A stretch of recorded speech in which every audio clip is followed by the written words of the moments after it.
نبی نے فرمایا جس نے مسجد حرام میں نماز پڑھی 1,00,000 نمازوں کا ثواب، مسجد اقصی میں نماز پڑھی 50,000 نمازوں کا ثواب، اور مسجد نبوی میں نماز پڑھی 1,000 نمازوں کا ثواب.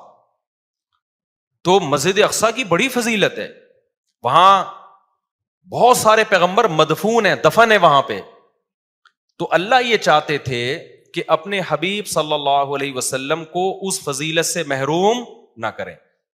اچھا، اس میں حکمت یہ تھی کہ نبی کی فضیلت میں بھی اضافہ ہو جائے کہ آپ مسجد اقصی میں بھی نماز پڑھیں اور مسجد اقصی کی فضیلت بھی اور زیادہ بڑھ جائے. اب ہم اگر مسجد اقصی جائیں تو ہمارے ذہن میں خلش رہے گی، بھائی یہاں موسیٰ کلیم اللہ آئے، بھائی یہاں یوسف علیہ السلام آئے، بھائی یہاں ابراہیم علیہ السلام آئے، بھائی یہاں پر داؤد علیہ السلام آئے، سلیمان علیہ السلام آئے، اور پتہ نہیں کتنے پیغمبر آئے، عیسیٰ علیہ السلام آئے، لیکن محمد صلی اللہ علیہ وسلم یہاں نہیں آئے. تو اللہ نے مسجد اقصی کی فضیلت کو 4 چاند لگانے کے لیے سید الانبیاء آخری پیغمبر کو بھی مسجد اقصی میں بھیج دیا. آپ وہاں جا کے نماز پڑھیں تاکہ مسجد اقصی کی فضیلت بھی بڑھ جائے. علماء جب وہ لوکیشن بتاتے ہیں یہاں نبی آئے تھے، یہاں آپ نے امامت کی، ایک بات. دوسری حکمت کیا تھی؟ صحیح بخاری کی حدیث، صحیح مسلم کی حدیث کہ تمام پیغمبروں کی ہمارے نبی صلی اللہ علیہ وسلم نے مسجد اقصی میں امامت کی ہے. اللہ نے تمام پیغمبروں کو جمع کر دیا، تمام پیغمبروں کو جمع کر دیا، سارے پیغمبر اکٹھے ہوئے وہاں پہ. اس میں بھی کیا مقصد تھا کہ ہمارے نبی صلی اللہ علیہ وسلم کی فضیلت کو ثابت، کیونکہ جو سب سے افضل ہوتا ہے اس کو امام بنایا جاتا ہے. ایک عالم ایک علمی نقطے کی بات کرتے تھے کہ دیکھو حدیث سے یہ بات ثابت ہے کہ سورہ فاتحہ صرف نبی پہ نازل ہوئی ہے.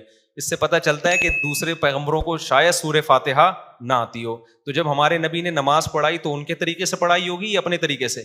اپنے طریقے سے. تو فاتحہ نبی نے پڑھی، پیچھے جو پیغمبر تھے وہ کیا تھے؟ خاموش تھے. اس کا مطلب بغیر فاتحہ کہ ان کی نماز ہو گئی کہ نہیں ہو گئی؟ کیونکہ انہوں نے تو صرف سنی ہے.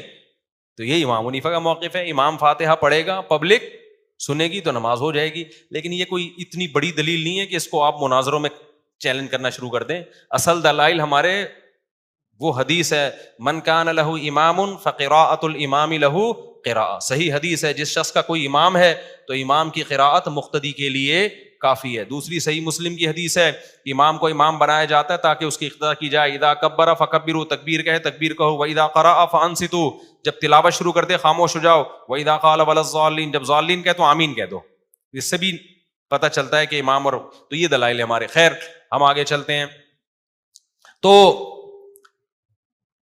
اللہ نے اپنے حبیب صلی اللہ علیہ وسلم کی امامت میں تمام پیغمبروں کو جمع کیا تاکہ عملی طور پر بھی رسول اللہ صلی اللہ علیہ وسلم کی فضیلت ثابت ہو جائے. وہاں سے پھر براق کے ذریعے آپ کو آسمانوں میں لے جایا گیا اور یہ چند سیکنڈ میں یہ کام ہوا ہے. اب یہاں پر جو ملحد لوگ ہیں وہ کہتے ہیں یہ کیسے ممکن ہے. ہم کہتے ہیں جب کائنات نہیں تھی پہلی مرتبہ اللہ نے بنا دی، یہ عقلاً ممکن ہے؟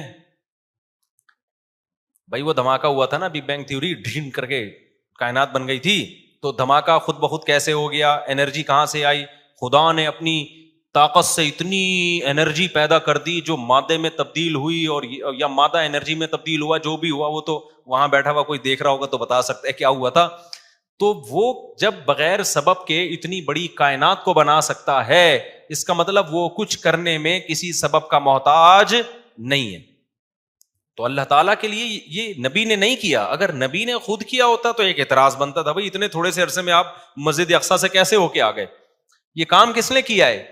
اللہ نے کیا. تو اللہ سب کچھ کر سکتا ہے. اعتراض جب بنتا تھا جب ہم کہتے ہیں یہ محمد صلی اللہ علیہ وسلم نے خود یہ کر لیا ہے، پھر اعتراض بنتا تھا. دوسری بات یہ کہ رسول اللہ صلی اللہ علیہ وسلم کو جو معراج کروائی گئی، اس کی ایک بہت بڑی حکمت یہ بھی تھی تاکہ نماز کی جو فرضیت ہے نا وہ عام احکام کی طرح نہ ہو. معراج پہ بلا کے نبی کو نمازیں دی گئی ہیں تاکہ امت نماز کو دیگر اسلامی احکام کی طرح نہ سمجھے. بھائی آپ نے جب کسی کو گفٹ دینا ہوتا ہے، ایک طریقہ تو یہ ہے کہ آپ پوسٹ کر دیتے ہیں، اس کے گھر میں لیٹر آیا، کھولا تو 5 روپے نکلے اس کے اندر سے، ٹھیک ہے نا، 50 روپے کا نوٹ نکلا. یہ بھی ایک طریقہ ہے گفٹ دینے کا. ایک طریقہ ہے کسی بندے کو بھیج دیا. ایک طریقہ ہے آپ کہتے ہیں یار یہ تو میں یہ بڑا گفٹ آپ کو دینا چاہتا ہوں, یہ میں آپ کی دعوت کروں گا, آپ میرے گھر آئیں گے, کھانا کھائیں گے, سیلفیاں لیں گے ہم دونوں مل جل کے, اس کے بعد یہ ڈبہ میری موجودگی میں کھلے گا, گفٹ کا ڈبہ. آپ سمجھ جاؤ گے بیٹا کوئی چھوٹی چیز